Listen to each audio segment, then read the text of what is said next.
Pour rappel, la dernière fois, nous avons parlé d'isolants synthétiques et minéraux, tels que la laine de roche, la laine de verre, le polystyrène, le polyuréthane, enfin tous les produits issus soit de minéraux, de minerais, soit issus du domaine de pétrole. Cette fois-ci, on va s'attaquer aux isolants d'origine végétale, à savoir, pour commencer, le liège en vrac. Je ne vous parle pas évidemment de notre belle ville, qui est bien sûr toujours en pleine forme. Je vous parle ici de résidus du chêne liège. Donc c'est un arbre qui vient du sud de l'Europe, hein, principalement cultivé en Espagne et au Portugal. Son nom latin, Quercus suber, le suber en latin veut dire écorce. Et sous-entendu, c'est l'écorce qu'on utilise. Pour ceux qui ne savent pas comment est-ce que ça fonctionne, vous avez un arbre qui développe une écorce très importante, qui est prélevée à partir après 8 ou 10 ans de culture. On peut cultiver donc cette écorce qui est assez épaisse. Et puis alors, pendant toutes les X temps, donc tous les 10 ans à peu près, on peut récupérer de nouveau une couche de cette écorce sur l'arbre sans le tuer évidemment. Cette écorce est récupérée et on en fait d'abord et avant tout des bouchons, hein, c'est bien connu, les bouchons de liège, et ensuite on peut en faire des plaques de décoration et surtout de l'isolation. Donc simplement les déchets de fabrication de ce, de ce produit, donc comme je l'ai dit pour les bouchons ou pour les éléments de décoration, on le broie et on en fait ce qu'on appelle donc du liège en vrac, qui vous permet d'avoir comment donc, un résultat d'isolation relativement correct, puisque vous avez lambda qui est de l'ordre de 0,04 à 0,06. C'est évidemment faible par rapport à l'efficacité d'un isolant synthétique, mais on parle ici évidemment d'un produit purement naturel. L'énergie grise évidemment est dérisoire, donc d'un point de vue écologique c'est excellent. La seule chose c'est qu'évidemment ça se trouve en Méditerranée, donc ça veut dire qu'il doit quand même un petit peu voyager si vous voulez vous en procurer. L'épaisseur de cette écorce au départ fait environ une trentaine de centimètres, donc ce qui veut dire qu'on a quand même de la marge pour pouvoir travailler ce produit quand on récolte ce produit. Un des avantages aussi, c'est qu'il est assez résistant à la compression, donc on peut l'utiliser comme revêtement de sol si on a envie, ou comme plancher dans le cadre des pas comme, excusez-moi, comme dans le cadre du liège en vrac, évidemment, non, c'est pour du remplissage, mais vous pouvez l'utiliser en décorative, en mode décoratif, en fine couche, et vous pouvez le déposer et en faire un revêtement de sol tout à fait confortable. Il est résistant à l'eau, donc il est un peu hydrophile. Il est complètement imputrescible. Il permet la diffusion de vapeur assez aisément. Alors, pour ce qui concerne l'isolation phonique, elle est évidemment excellente. La résistance au feu, par contre, bon, ça, faut faire un peu attention. Quand on le met en œuvre, on peut avoir des petits soucis. Et après, bah, c'est à ne pas mettre partout non plus, puisque c'est un produit qui est assez facilement inflammable. Donc là, c'est un peu un côté négatif pour ce produit. Au niveau recyclage, bah, recyclable à 100%, il peut être incinéré. Son gros inconvénient, évidemment, c'est son prix. C'est un produit qui est fort cher, mais qui a des qualités et techniques et esthétiques qui peuvent être pas mal du tout. Après le produit brut naturel et non traité physiquement ou chimiquement que l'on peut trouver ici, donc hein, sur celui dont on parle, le chêne liège en vrac, on va voir maintenant le liège expansé. Celui-ci, il est produit donc modifié Donc c'est du liège que vous faites, que vous chauffez à température plus ou moins élevée, donc de l'ordre de 300 degrés, et dans lequel vous injectez de la vapeur. L'action des deux fait que ça va expanser un peu comme une mousse votre produit de base, votre produit liège.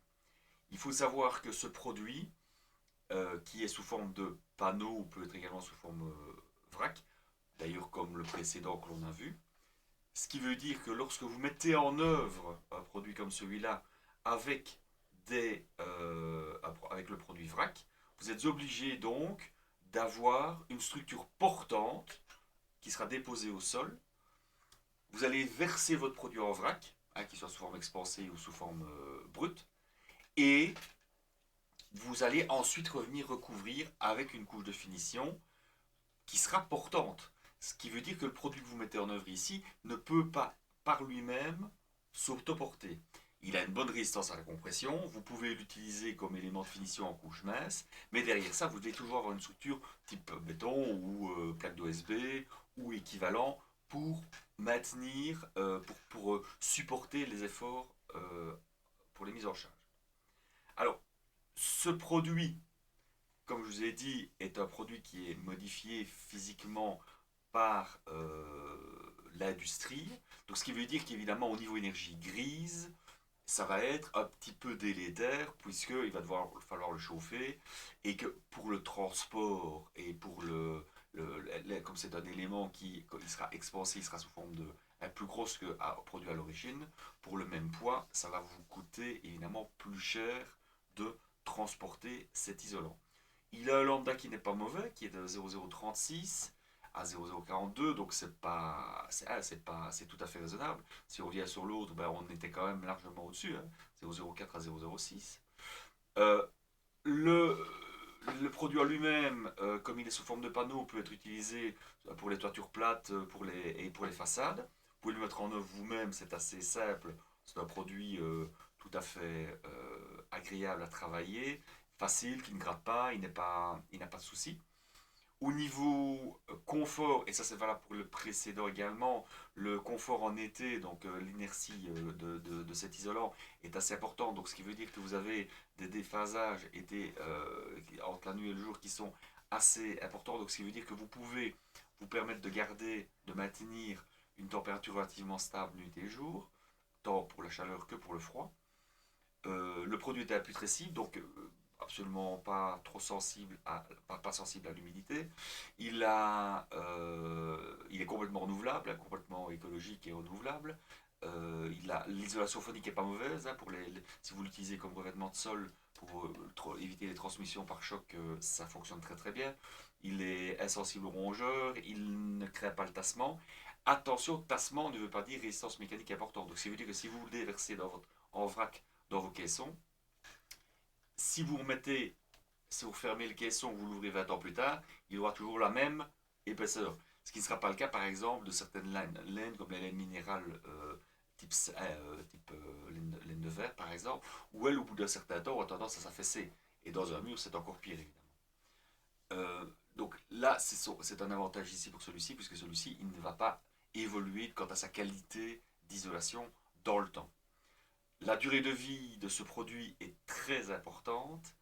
Par contre, le souci, c'est que le lambda, évidemment, est inférieur aux laines actuellement, aux laines minérales et surtout aux produits synthétiques à base de pétrole, tels que le polyuréthane ou autres.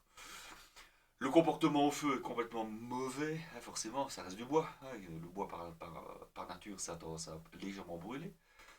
Le prix est relativement important et évidemment, la ressource en elle-même est limitée.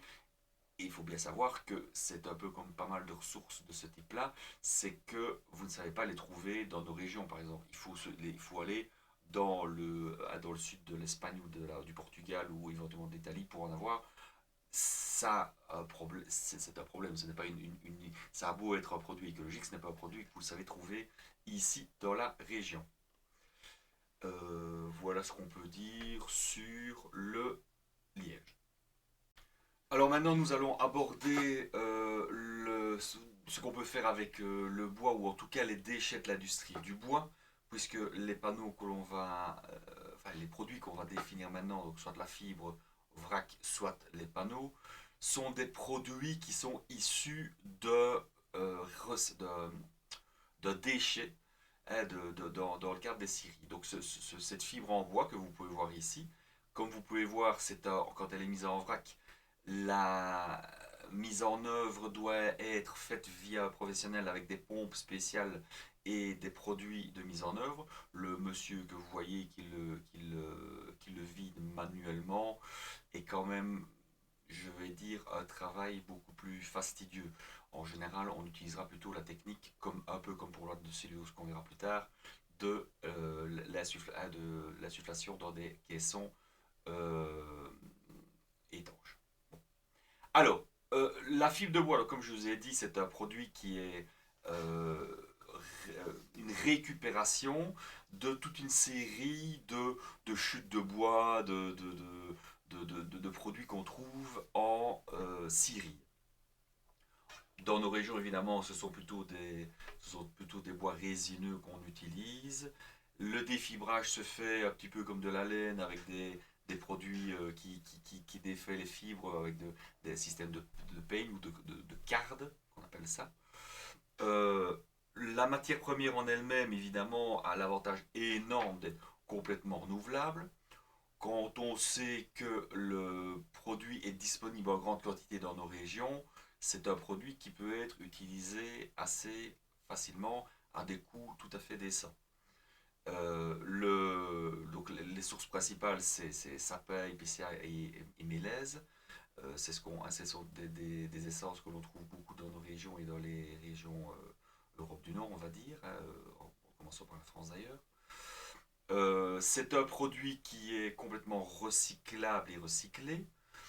Il peut être utilisé dans tous les domaines d'application, d'isolation.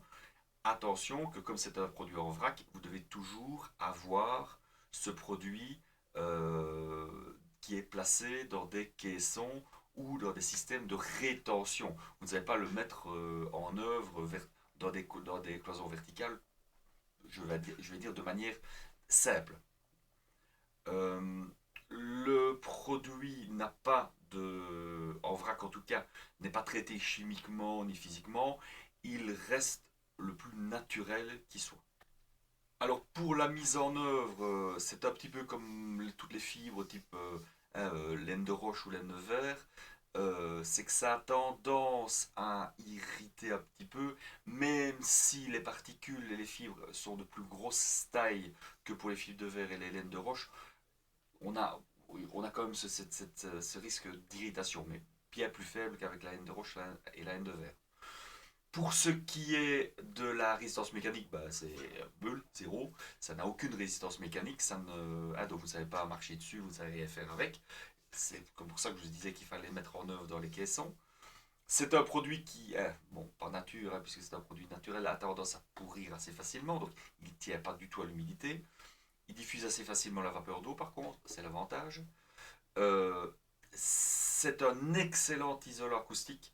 Donc, si vous voulez faire vu le remplissage, justement, c'est toujours cet effet de vrac. Quand vous remplissez un sac, c'est toujours plus simple de remplir un sac avec un produit en vrac qu'avec des panneaux, évidemment. Donc, ici, quand vous remplissez vos caissons avec les petites machines que je vous ai montrées tout à l'heure d'injection, là, forcément, la fermeture, l'efficacité au niveau du caisson pour l'isolation acoustique est bien plus grande, évidemment. Alors, au énergie grise, bah, évidemment, c'est dérisoire. Euh, il y en a un petit peu, puisque ça fait quand même office d'un déchet de l'industrie. Donc, malgré tout, derrière ça, il y a quand même il y a toujours un petit peu d'énergie pour pouvoir le récupérer et le traiter. Mais dans l'ensemble, c'est un produit qui, de ce point de vue-là, est assez efficace écologiquement parlant. Dans la lignée de ce produit, vous avez son petit frère, qui est la fibre de bois dite semi-rigide.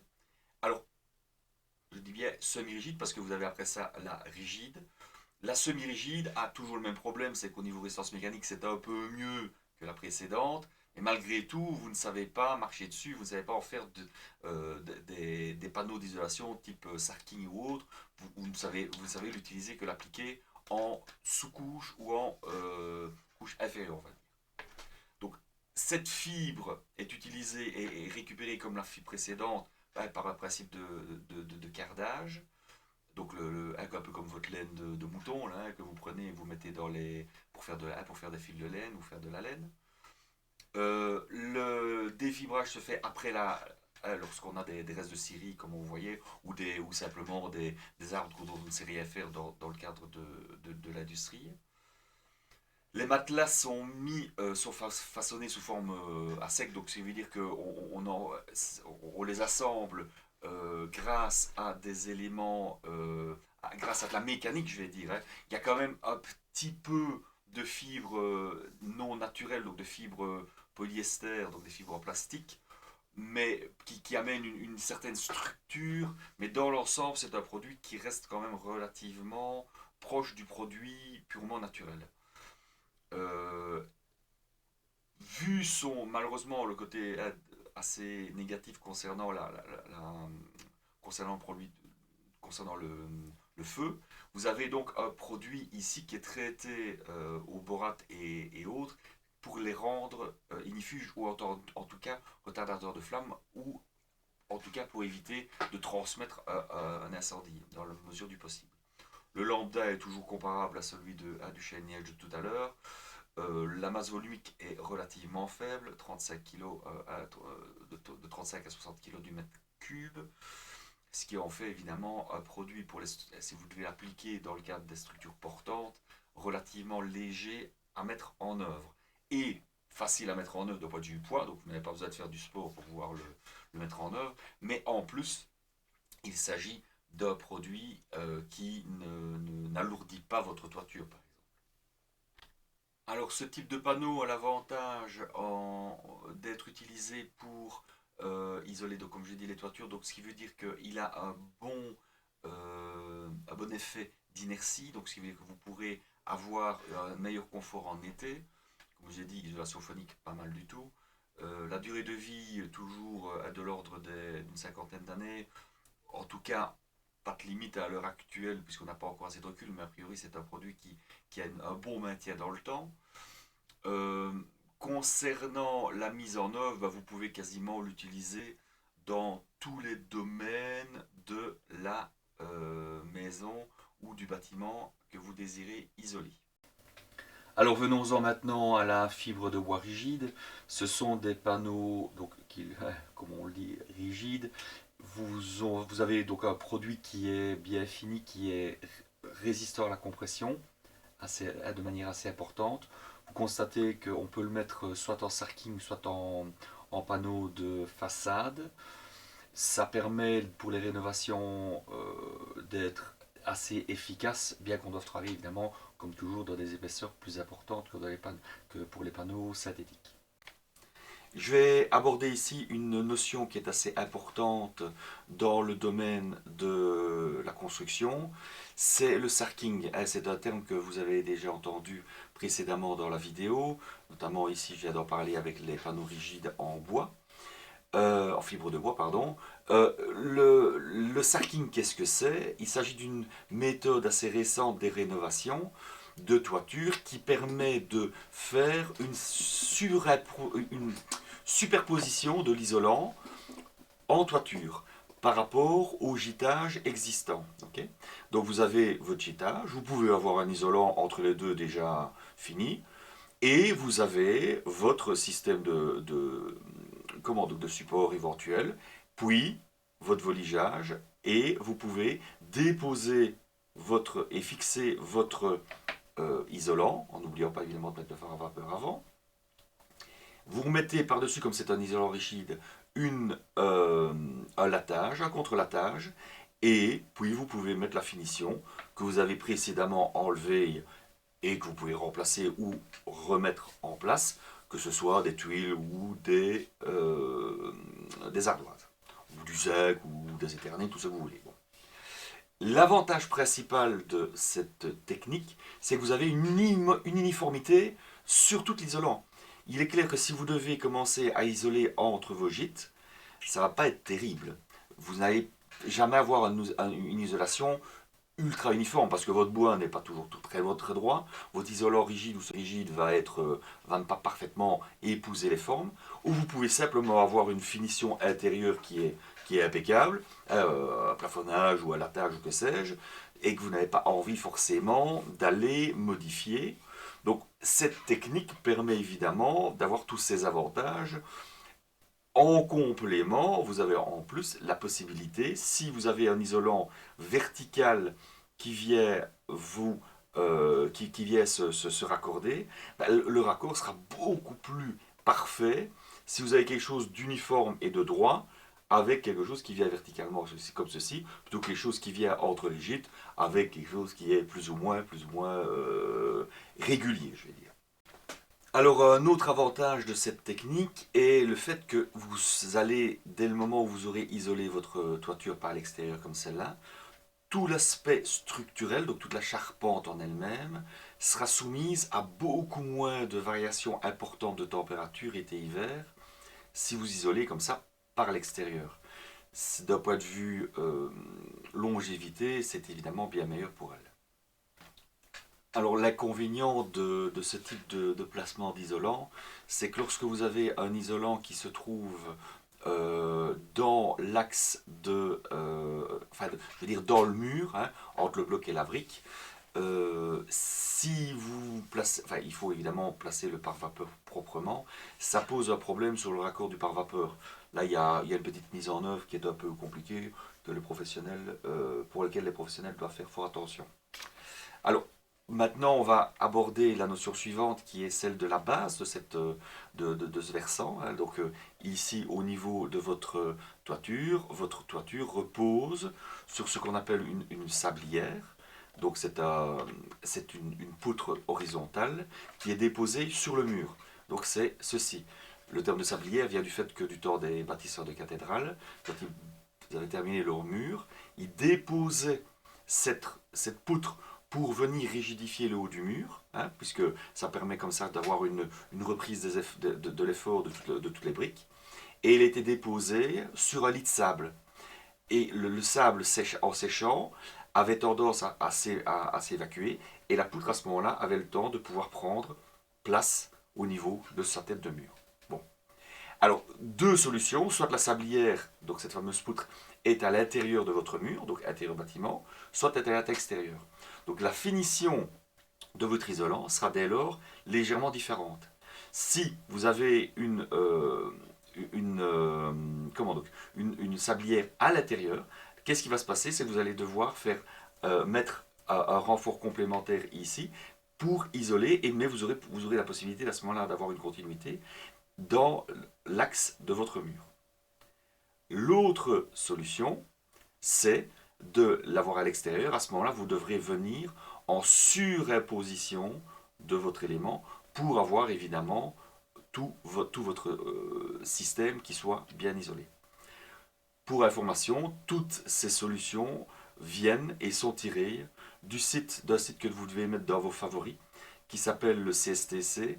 C'est le centre technique, plus exactement le centre scientifique et technique de la construction, qui est en fait un centre belge et qui, depuis les années 60, fait de la recherche et du développement sur des techniques de mise en œuvre au niveau de la construction.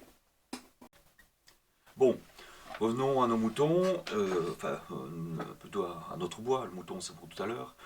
On va parler donc de la fibre en elle-même. C'est une fibre qui a une énergie grise qui est relativement plus mauvaise que les autres, puisque évidemment il y a un traitement industriel. Donc le principe c'est de broyer le bois. On utilise des restes de bois en scierie ou dans des ateliers.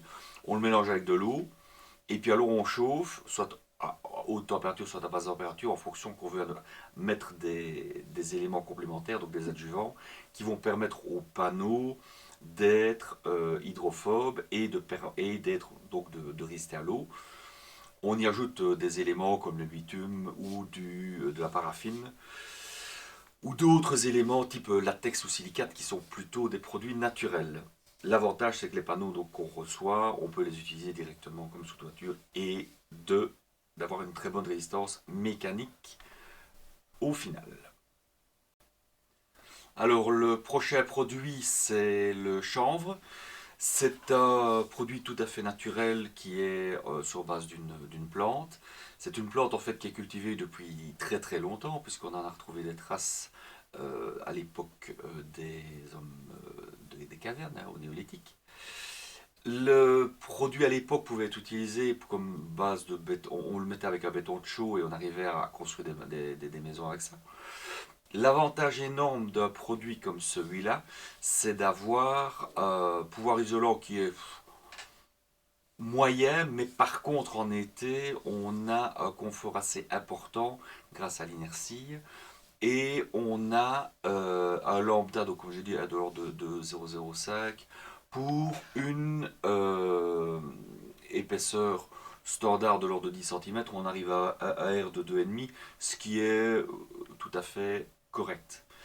La résistance au feu est très mauvaise évidemment puisque c'est un produit naturel, enfin un produit fibre qui par nature n'est pas ignifuge. Euh, la durée de vie, une trentaine d'années à peu près, donc entre 30 et 60 ans. Il a l'avantage d'être complètement écologique. Alors, je vois déjà notre ami Bob là dans le fond et Marie-Jeanne qui sont en train de sourire en voyant cette photo, parce que effectivement, ça en est.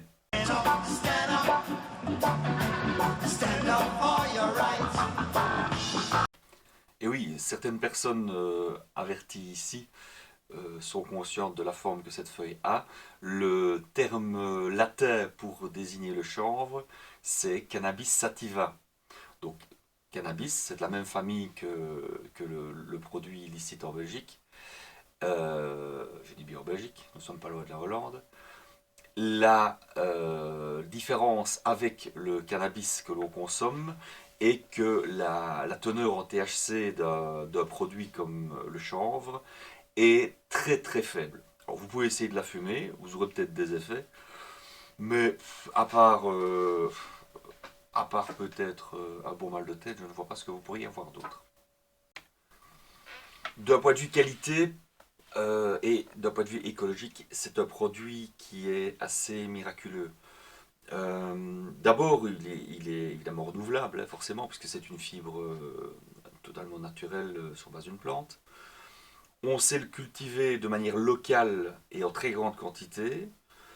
Sa culture ne nécessite pas grand-chose. Il faut une très petite quantité de produits type désherbants, insecticides, fongicides, tout ça est quasiment inexistant. Il est enfin, il n'a pas besoin de beaucoup d'eau. Il permet en plus d'aspirer tous les nitrates. Donc, ça veut dire que quand vous cultivez d'autres produits, il peut aller pomper les nitrates que vous aurez introduits dans le sol pour cultiver. La partie de la plante qui est utilisée pour la fabrication de toute une série de barres de céréales pour les animaux. Donc il y a une partie qui est utilisée pour l'agroalimentaire et d'autres, pour de la corde, etc. Et il y a d'autres parties qui sont utilisées pour l'isolation en elle-même. C'est complètement recyclable et compostable, évidemment. Ça a l'avantage d'être fabriqué ici en région wallonne, à des coûts relativement décents, et on peut, pour la mise en œuvre, assez facilement mettre ce produit sous différentes formes, donc soit sous forme de panneaux, soit en vrac. On peut l'injecter au moyen de pompes sous haute pression. Et la mise en œuvre est en plus très confortable puisqu'il n'y a pas d'irritation, il n'y a pas de problème de santé publique. Le problème, c'est qu'évidemment, ça a tendance à légèrement être sensible à l'eau, hein, puisque c'est complètement hydrophile, et que ça peut pourrir. Donc il faut faire fort, fort, fort attention à la diffusion de la vapeur à travers ce produit. Le produit en lui-même, qui sera mélangé à du béton, permet en plus de conserver ou de renfermer plus de CO2 qu'il n'en a eu besoin pour le mettre en place, ce qui veut dire qu'il peut être utilisé pour les nouvelles constructions de type zéro carbone. C'est évidemment un avantage qui n'est pas négligeable du tout. Alors, l'isolant suivant, il s'agit de la laine de lin. C'est assez comparable à la laine précédente que l'on a vue pour le chanvre, à savoir que c'est un produit purement naturel qui est cultivé principalement en France. Donc en Belgique, on en a beaucoup moins que du chanvre. Le produit est moins rentable dans le sens où on doit avoir, suivant la qualité du sol, suivant les produits qu'on doit utiliser en phytosanitaire pour essayer de... parce qu'évidemment il est beaucoup plus sensible que le chanvre aux mauvaises herbes. C'est un produit qui sera utilisé beaucoup moins dans nos régions. Le lambda est décent, l'énergie grise forcément est comme pour le chanvre est très faible, puisque, en tout cas en vrac, puisque vous avez affaire à un produit qui ne nécessite pas beaucoup de transformation. De nouveau, l'utilisation est tout aussi bonne dans la toiture que dans le plancher, enfin dans tous les sens de la maison. Mais je vous dis, c'est un isolant moins usité chez nous.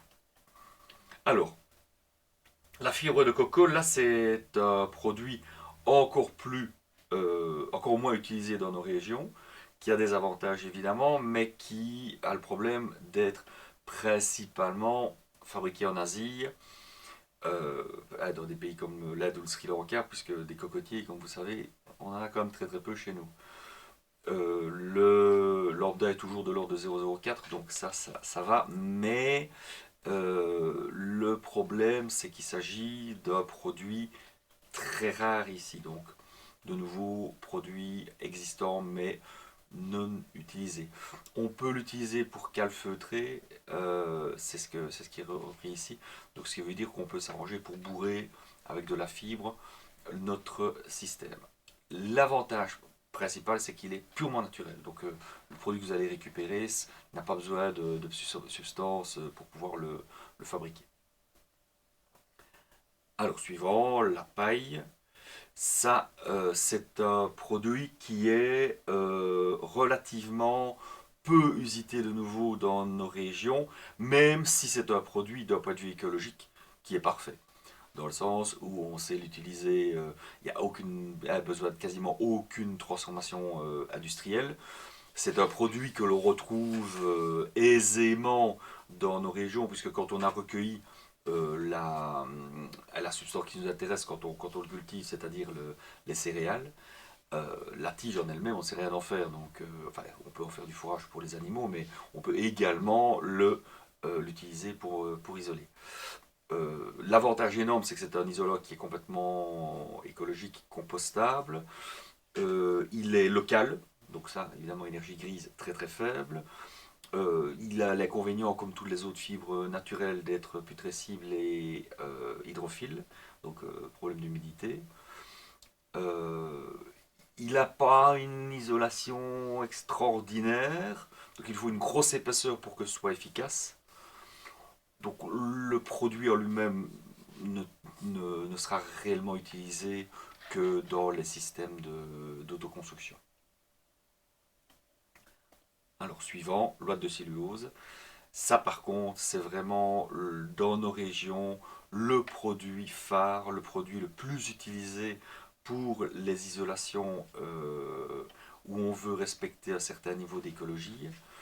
Donc le principe de loi de cellulose est en fait avec du papier recyclé. Okay, c'est du papier recyclé qu'on broie, on le défibre de nouveau, donc on le garde et on le stabilise avec des agents qui sont faits pour résister au feu, donc des acides boriques et autres, et pour résister également aux rongeurs, moisissures et autres.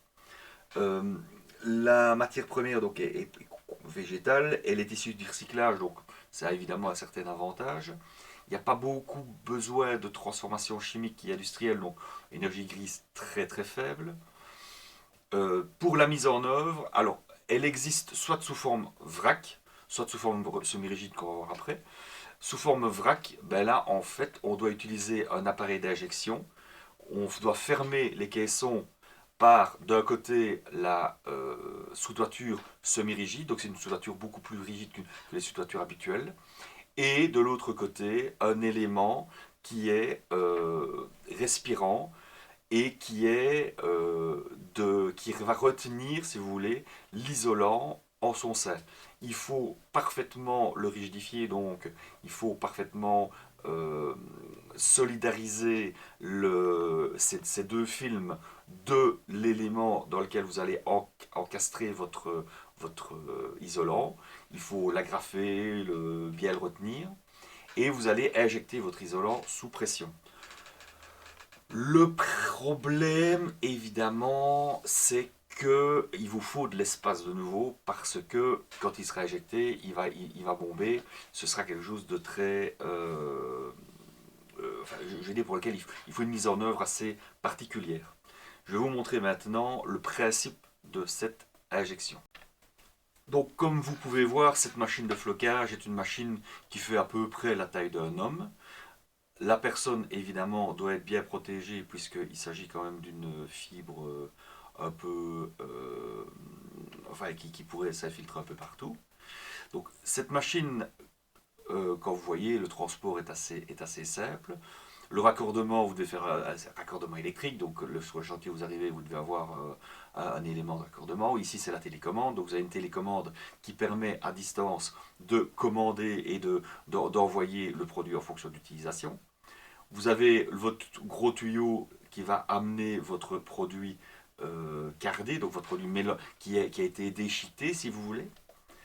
Vous avez un élément qui est donc type industriel, mais ça forcément vous en doutez. Vous voyez donc la machine, évidemment je vais vous le remettre en arrière. Cette machine en fait, le principe de fonctionnement, c'est de mettre votre balle, votre bloc d'isolant, et la machine va commencer à le broyer et à l'aide d'un gros ventilateur, va injecter le produit dans le tuyau avec de l'air et l'envoyer dans vos tuyaux jusqu'à l'endroit de votre utilisation, qui peut aller jusqu'à plusieurs dizaines de mètres. C'est des tuyaux qui sont assez facilement, enfin qui sont forcément d'une grande longueur. Ici, le tuyau que je vous montre est faible. Habituellement, je dis une quarantaine de mètres est suffisant. Alors, vous voyez, le raccordement est très simple, je ne vais pas aller à les détails. Alors, ça c'est intéressant. Donc, lorsque vous avez votre système qui est en train d'être broyé, il injecte directement dans quoi? Ici, c'est un caisson simulé, évidemment, dans lequel vous allez amener votre produit. Et le produit va être insufflé et va gonfler, en tout cas remplir la cloison sous pression. Réellement, vous devez avoir quelque chose qui est bien compressé. Quand vous avez votre système de pare-vapeur, vous verrez que le pare-vapeur est limite bombé tellement il est... enfin, tellement vous avez de la matière compressée dedans. Ça amène évidemment un avantage d'être compressé comme ça, c'est que vous avez beaucoup de matière, donc, et une matière relativement dense, ça reste du papier au départ et de la fibre. Donc ce qui veut dire que vous avez quelque chose qui a une bonne inertie, et donc en été, ça amène un confort assez intéressant. Vous voyez que quand ça a été compressé et injecté, ça reste relativement rigide et relativement résistant, éventuellement à toute une série de... ça vous fait vraiment un effet de matelas. Alors, autre petite vidéo introductive d'un matériel de location. Comme vous pouvez voir, c'est la machine est relativement similaire. On vous montre vraiment ici le système d'injection, ce qui va se passer dans les lieux dans le lieu où vous allez travailler. Donc vous mettez votre ballot. Ici, c'est de l'ouate de cellulose, dont on vient de parler, mais vous pouvez mettre votre ouate de chanvre ou de lait ou toutes les ouates qui sont injectables dans le système. Alors ici, le principe, c'est le soufflage. C'est quoi? C'est on va aller envoyer ça dans une sous-toiture, par exemple, pour remplir, pour ramener le dessus de la toiture. Ok, donc là c'est un comble non aménagé évidemment dans lequel vous allez injecter ce produit. Donc ici on a le broyage qui est de nouveau de la même façon que tout à l'heure. Vous voyez que c'est une machine légèrement différente puisque le système de hachage est légèrement différent, mais c'est du pareil au même. Vous voyez ici, c'est assez bien par transparence, on voit y passer le produit. On voit effectivement que ce sont des petites maclottes, c'est pas le produit sous forme directement, sous forme qui remplit tout le tuyau évidemment. Il faut qu'il y ait comme de l'air qui amène qui se mélange à votre produit. Donc vous allez voir maintenant le principe de remplissage dans une cloison ou dans une paroi creuse. Donc vous faites le trou est effectué, vous voyez que c'est fait ça peut être fait dans un USB ou dans une plaque de J-Proc éventuellement. Vous introduisez le tuyau par l'intérieur et puis vous faites le remplissage sous pression avec un résultat qui au final vous donne je veux dire, une bonne isolation. Cette vidéo est tirée d'un site d'un fabricant, d'un installateur et d'un importateur qui se trouve dans la région de Liège, qui se trouve dans la région d'Herstal et qui est assez féru de ce genre de produit.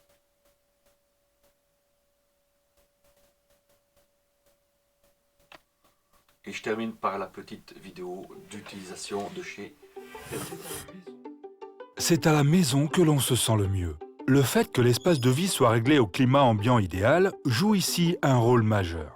Dans une maison mal isolée, jusqu'à 30% de la chaleur est rejetée dans l'environnement en hiver. En été, les combles peuvent rapidement chauffer jusqu'à plus de 30 degrés. Le chauffage et la climatisation peuvent être utiles, mais ils coûtent beaucoup d'argent. Il est plus avantageux d'investir dans une isolation thermofloc durable. Thermofloc est un matériau isolant certifié Nature Plus, c'est-à-dire quasi naturel. Il est obtenu à partir de simple papier journal et isole de manière optimale les surfaces des murs, des toits et des plafonds. Des techniciens certifiés fabriquent Thermofloc à l'aide de machines de soufflage conformément aux directives de traitement. Le matériau isolant en cellulose efficace vous protège du froid en hiver et de la chaleur en été.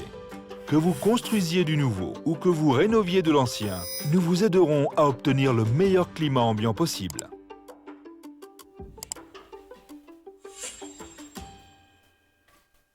Donc vous avez évidemment ici un produit qui n'est pas... je ne suis évidemment pas revendeur de Thermofloc, c'est simplement parce que la vidéo je trouve est assez édifiante et vous permet de voir un petit peu comment fonctionne le produit et ses qualités. Par rapport à tous les isolants qui sont présentés jusqu'à présent, évidemment aucun ne peut être mis en avant par rapport à un autre. Il est évidemment une question de choix en fonction d'une série de paramètres. L'efficacité, les énergies grises, le coût, qui est souvent, bon, ça reste quand même évidemment la partie la plus importante dans le cadre d'une construction ou d'une transformation. Et évidemment, toute une série de paramètres qui peuvent être tout à fait personnels. Ici, tous les produits qui sont présentés ont tous leurs avantages, tous leurs inconvénients. Ce produit est donc relativement abordable au niveau du coût, puisque c'est du recyclage. Il a pas mal d'avantages d'un point de vue thermique et technique. Il a un problème comme tous les autres précédents, c'est qu'il est relativement sensible à l'humidité et donc a tendance à pourrir. Le produit suivant est de la même nature puisque c'est toujours de l'ouate de cellulose, mais là, celle-là elle est semi-rigide comme vous pouvez voir sur la photo. Bah, c'est un élément que vous pouvez venir mettre éclipsé entre deux chevrons dans une cloison creuse. Ce produit est le même que le précédent, si ce n'est qu'on ajoute des fibres de maïs ou de polyester pour le rendre semi-rigide et lui donner une certaine cohérence. C'est un produit qui demande évidemment un peu plus d'énergie grise puisqu'il y a une introduction de produits, il y a un aspect industriel qui est derrière un peu plus présent. Mais ça reste tout de même une solution écologiquement, économiquement, donc éconologiquement parlant, tout à fait acceptable. Donc pour résumer avec les isolants d'origine végétale, le premier point c'est qu'il est issu d'un système complètement renouvelable et que la production est relativement peu énergivore. C'est un avantage écologique. Remarquons quand même que la matière en elle-même, elle peut être peu abondante et surtout l'origine de la fabrication est toujours problématique évidemment. Le liège qu'on trouve uniquement dans le sud le sud du Portugal enfin le sud de l'Europe en tout cas, ou le coco qui est uniquement en Inde. Donc ce type d'isolant a en plus souvent l'inconvénient d'être hydrophile et putrescible. Par contre, a de bons avantages au niveau acoustique et en été en général, et des valeurs lambda qui sont moins bonnes que les isolants d'origine minérale et synthétique, mais qui restent quand même acceptables. Ils sont assez ouverts à la diffusion de vapeur d'eau, donc ça c'est évidemment très positif par rapport aux synthétiques. Il y a une grande disponibilité sur le marché, que ce soit en vrac, comme on l'a vu avec le flocage, sous forme de matelas ou sous forme de panneaux rigides, comme on l'a vu avec le sarking notamment. Et alors, comme on a vu pour terminer, c'est que l'élimination de ce type de produit par compostage, comme il est d'origine végétale, est assez aisée. Dès le moment où vous travaillez avec des systèmes en vrac. Dès le moment où vous allez travailler sur des systèmes de laine sous forme de laine, de panneaux semi-rigides ou rigides, comme on doit y introduire des systèmes de fibres, si elles ne sont pas d'origine végétale ou animale, vous allez devoir évidemment traiter ce produit-là de manière plus compliquée que simplement le compostage. C'est évidemment un inconvénient. Après cela, on a les isolants d'origine animale qui sont évidemment beaucoup moins répandus vu le voluminité que l'on peut avoir de matériaux disponibles. Vous avez pour commencer la laine de mouton, qui est un excellent isolant, puisque 0,035 c'est quand même très très bas quand on compare à des laines d'origine végétale. Le système en lui-même, en fait, soit vous avez un système de nouveau d'aiguilletage, donc on doit enchevêtrer les fibres entre elles, soit on les mélange à d'autres fibres, on la chauffe et on obtient à ce moment-là un matelas qui est utilisable simplement en le déroulant. L'énergie grise évidemment est très très faible puisqu'il s'agit d'une récupération d'un produit tout à fait naturel et qu'il n'y a quasiment pas de traitement industriel pour y arriver. Il y a deux formes, soit des panneaux semi-rigides, soit vous pouvez le trouver en vrac. Et de nouveau, utilisation courante, on peut l'utiliser dans tous les cas. Alors, la suivante, c'est les plumes, donc c'est les matelas en plumes de canard. C'est aussi très très bon isolant, beaucoup mieux que on a un 004, c'est vraiment pas mal du tout. On a quelque chose d'excessivement léger, donc au niveau structure portante, on n'est pas obligé d'avoir obligatoirement quelque chose de très résistant. On a un produit qui va être en fait récupéré d'un autre monde de l'industrie, qui est évidemment les matelas. Si vous avez un produit qui est de deuxième catégorie, à ce moment-là, on l'éjecte et on en fait de l'isolant. On le mélange avec de la laine de mouton et d'autres fibres polyester. On le chauffe et on obtient un système qui est de nouveau sous forme de rouleau. Il doit évidemment être, parce que c'est un produit qui est assez sensible au rampant, donc on doit le traiter en antifongique et en antimite. Après cela, on vient de voir donc les isolants d'origine animale, comme vous avez vu, c'est efficace, ça existe, mais ce n'est pas quelque chose qui est très utilisé, évidemment, vu le volume de produits dont on dispose. Les isolants suivants, ce sont les produits dits isolants spéciaux. Donc ce sont des isolants qui sont en général à haute technologie et qui viennent notamment du domaine de l'aérospatial. Le premier, c'est le PMR, ne pas confondre avec personne à mobilité réduite. En fait, ici, il s'agit d'un isolant type masse et réflecteur. Il est en général composé de laine animale, végétale ou minérale, avec deux réflecteurs qui enferment cette laine. L'épaisseur est entre 5 et 30 mm, donc vous voyez que c'est excessivement faible. Et le lambda n'est pas extraordinaire. Par contre, on a quelque chose de très efficace si on le met en œuvre. Donc c'est la mise en œuvre qui va faire que l'isolant est efficace. Vous devez le mettre dans une zone où vous allez avoir une lame d'air, soit deux lames d'air, donc vous avez votre double isolant et vous avez une lame d'air parfaitement immobile, soit votre réflecteur et une zone d'air immobile sans autre forme de procès. Vous aurez quelque chose qui sera efficace à ce moment-là, puisque tout l'aspect rayonnement sera gardé à l'intérieur. Dans le cadre d'une utilisation stricte dans le bâtiment, évidemment, puisqu'on sait que l'essentiel des pertes se fait par conduction et par convection et non par rayonnement, il y en a une partie, mais très faible.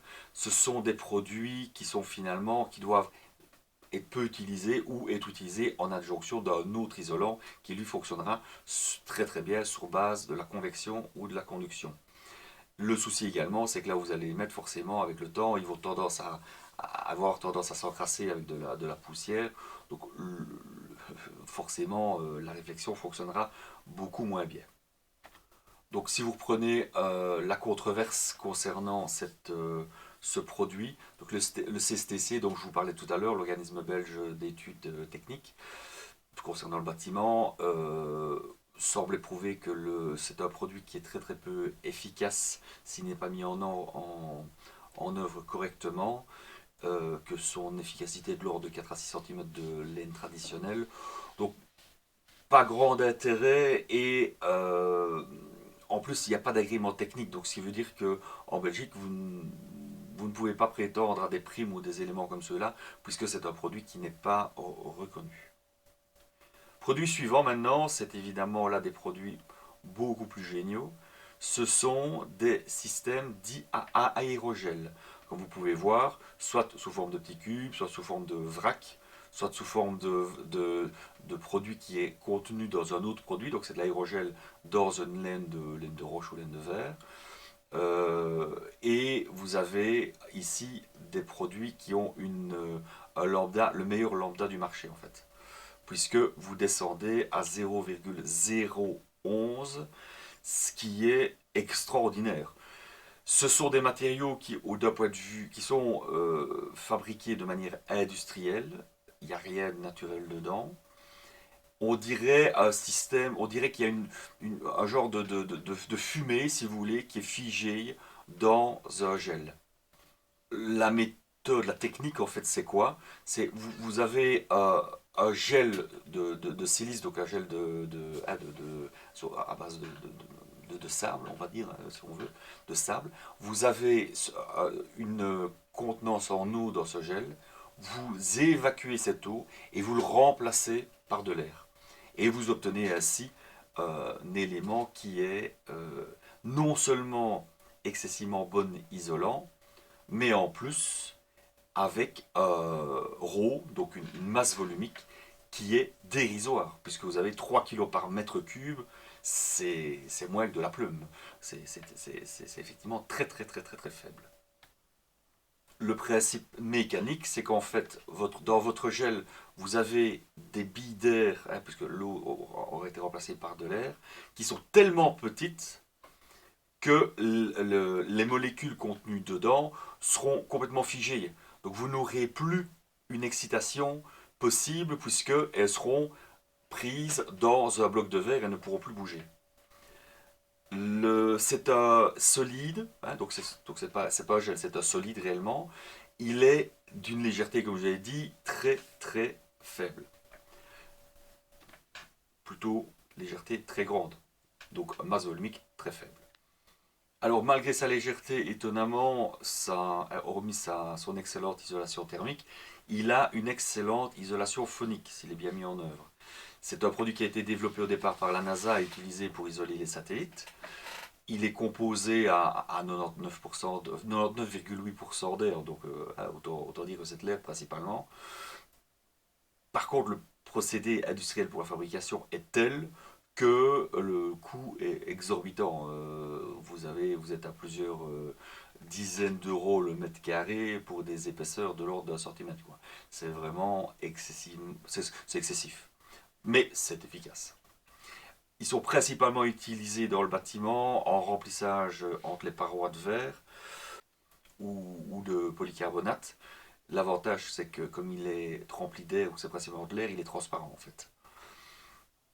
Enfin, plus exactement, il est translucide, donc ça laisse passer la lumière, mais on ne voit pas parfaitement à travers. Il n'est pas transparent en fait.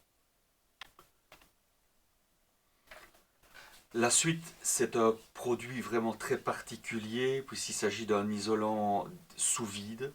Donc c'est un système emballé par un aluminium étanche, complètement étanche. À l'intérieur, vous avez un produit de type polystyrène ou polyuréthane. Vous l'enfermez comme dans un sachet type sachet sous vide, et puis vous tirez l'air. Vous avez un élément qui est donc isolant et sous vide. Comme vous pouvez voir, le lambda est excessivement faible, c'est le meilleur du marché. Il est en général protégé par une couche extérieure pour éviter de percer la paroi étanche et ainsi diminuer fortement le côté isolant du produit. Malgré toutes les précautions qu'on prend, c'est un produit qui a tendance avec le temps malgré tout à se détériorer parce que l'étanchéité n'étant jamais parfaite, on a des produits qui risquent de se détériorer. Pourtant, à l'heure actuelle, les fabricants de ce type de produit estiment qu'on peut le garantir pendant au moins 50 ans. Les panneaux ne sont évidemment ne peuvent pas être découpés forcément, puisque bon, ils peuvent pas être percés. Et entre eux, quand vous les joignez, évidemment, c'est un peu délicat, hein, puisque il faut ne pas diminuer la qualité d'isolation par le principe de la jonction.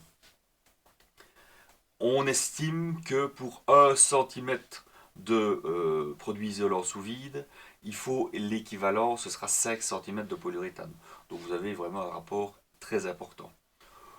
On utilise ça principalement dans des applications particulières. On ne sait pas dire de faire une isolation de toiture avec ça. C'est évidemment très compliqué. Tous ces isolants, évidemment, ont le problème d'être très très peu utilisés vu leur coût en général ou leur inefficacité. Donc, on verra pour la suite des événements si c'est un produit qui va être plus amené à être développé.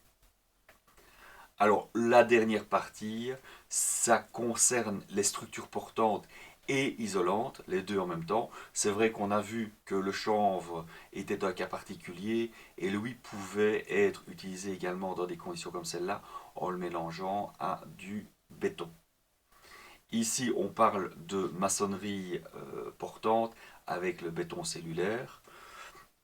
C'est un élément, comme vous pouvez voir, qui est très très très très poreux. Vous avez énormément de bulles d'air à l'intérieur.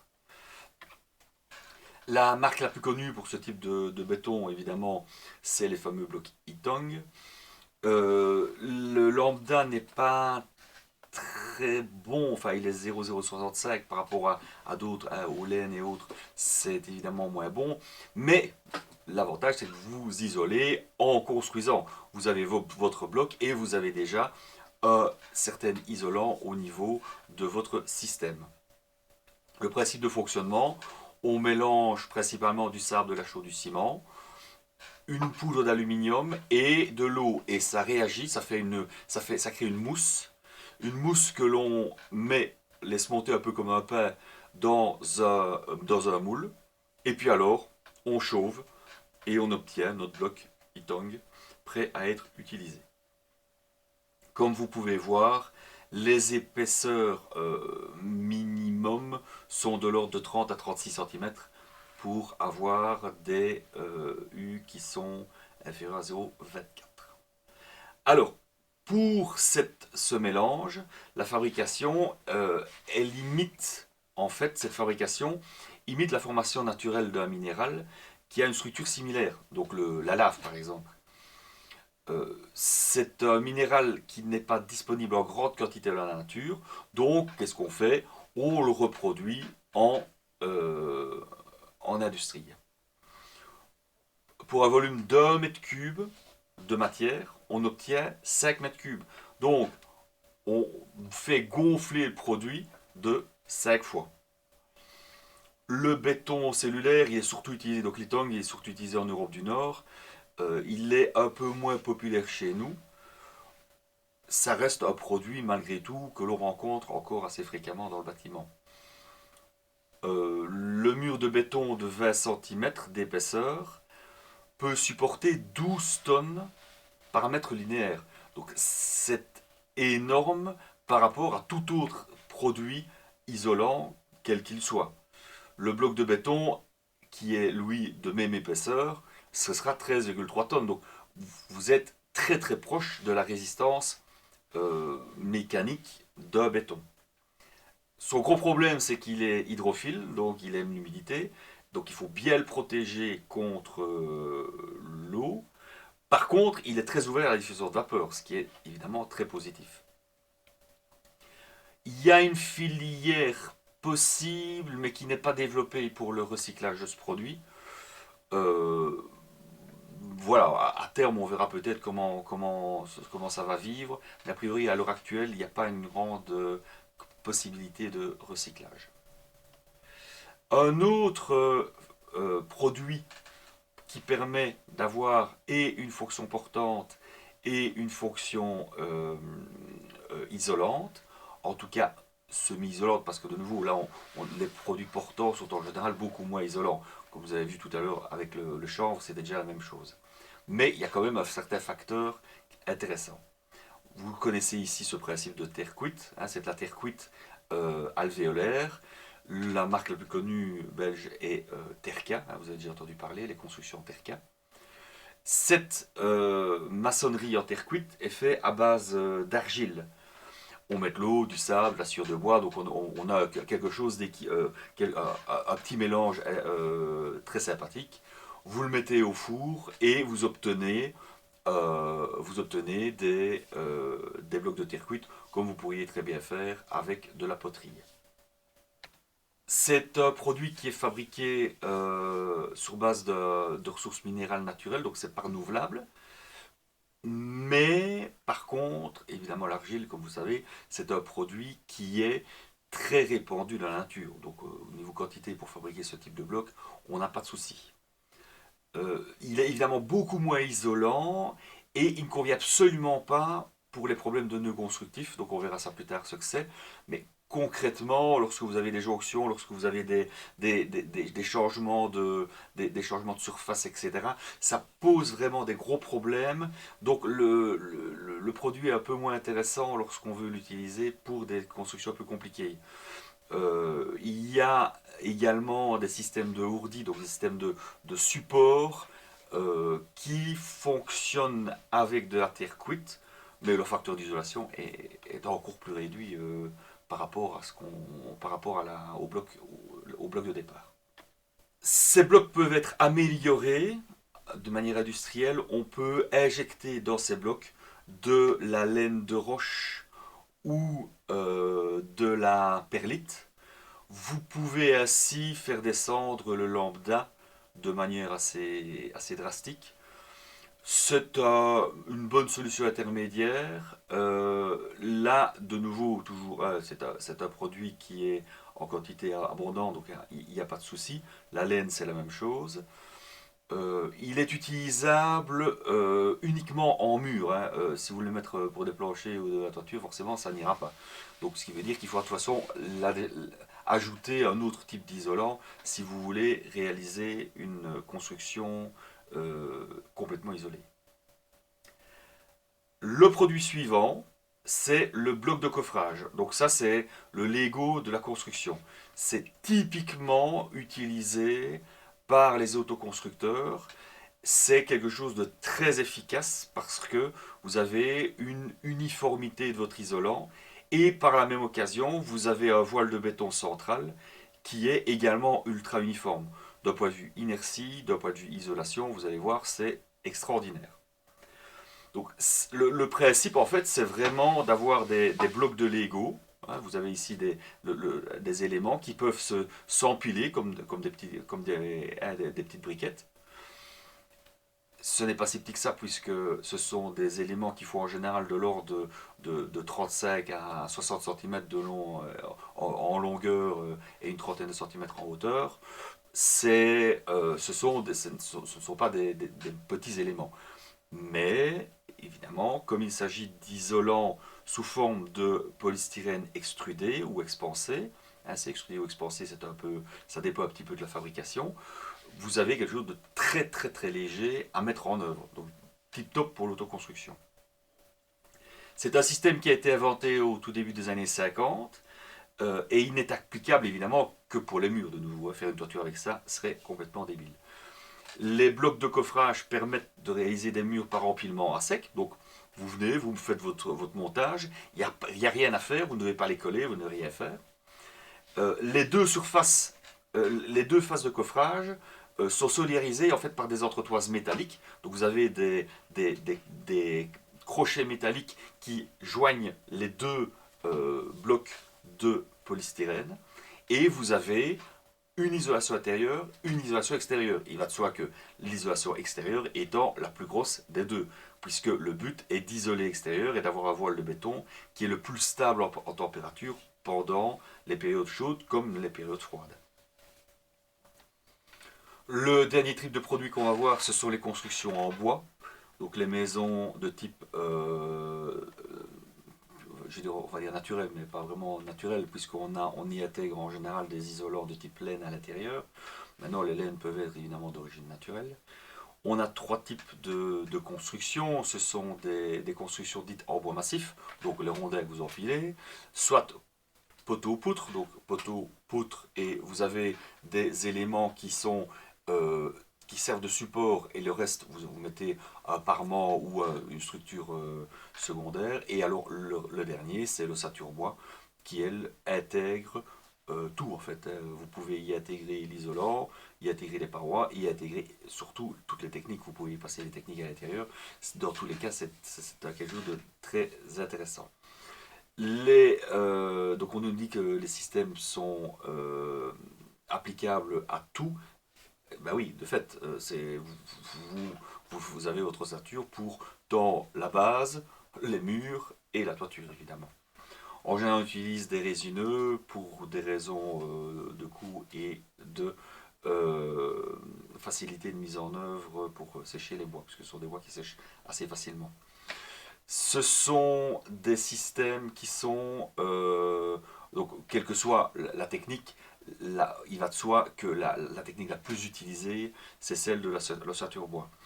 Euh, les montants sont en général espacés d'une soixantaine de centimètres. On y met en complément, puisque ce sont des éléments portants droits, on y met ce qu'on appelle un contreventement, donc un élément de type panneau, ou un étrillon ou un panneau, qui va rigidifier le système contre ventement, donc contre le vent évidemment. On a un système qui est fait à base de fibres de bois, donc c'est très rigide. En général, l'intérieur, c'est des plaques d'OSB, hein, vous voyez tous à quoi ressemblent ces plaques, qui ont l'avantage en plus de servir de frein de vapeur. Si on n'utilise pas d'OSB, on est obligé à ce moment-là d'utiliser un frein vapeur souple qui va permettre de réguler les problèmes d'humidité. Alors, en général, dans la coulisse, on y met les techniques et on y fait, on s'arrange après pour ne plus avoir un percement pour avoir une étanchéité à l'air correcte. L'ossature bois permet un bon niveau d'isolation pour une épaisseur relativement réduite. En effet, parce que c'est de la structure portante qu'on va aller y intégrer l'isolant. La structure bois est bien adaptée pour les isolants de nature végétale, puisque en général, on a besoin d'une structure en bois pour contenir cet isolant. Vous vous souvenez tout à l'heure avec le flocage, ce qui se passait, hein, c'était toujours dans un caisson en bois qu'on allait injecter ce type de produit. La structure est un puits de carbone, donc autrement dit, c'est un élément qui capte le carbone. On n'a pas besoin de carbone pour le fabriquer, si, le carbone de l'environnement. Donc ça veut dire que d'un point de vue énergie grise, on a quelque chose de très très positif. Nous avons évidemment un produit qui est peu résistant au feu. Hein. La résistance au feu est quand même... Enfin, non. Elle peut être très bonne, mais je dis par là que ça reste du bois. Donc, pour le feu, il y a une mise en œuvre un peu particulière à avoir lorsque on a ce type de structure. Le problème, c'est qu'on a une inertie qui est beaucoup moindre que celle avec du béton ou un béton brique. Donc, il peut y avoir des soucis de surchauffe en été. Alors, la dernière dia du jour, elle concerne quoi? Les isolants écologiques et quel est leur intérêt? Nous avons sur le schéma deux structures. La première avec un isolant écologique, la deuxième avec un isolant non écologique.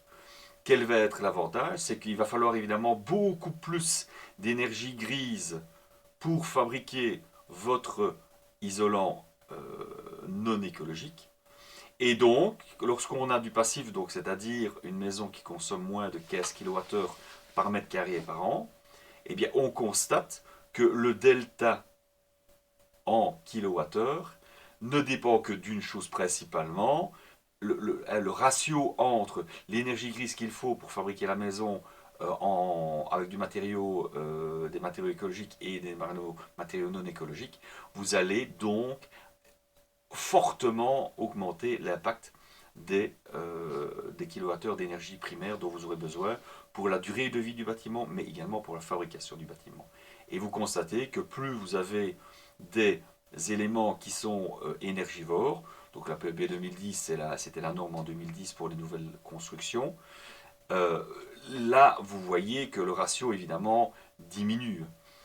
Mais dans l'ensemble, ça reste quand même plus important forcément d'avoir un matériau qui n'est pas écologique. Ici se termine la vidéo concernant la deuxième partie des isolants. La prochaine fois, on commencera par faire du calcul sur les pertes par les parois.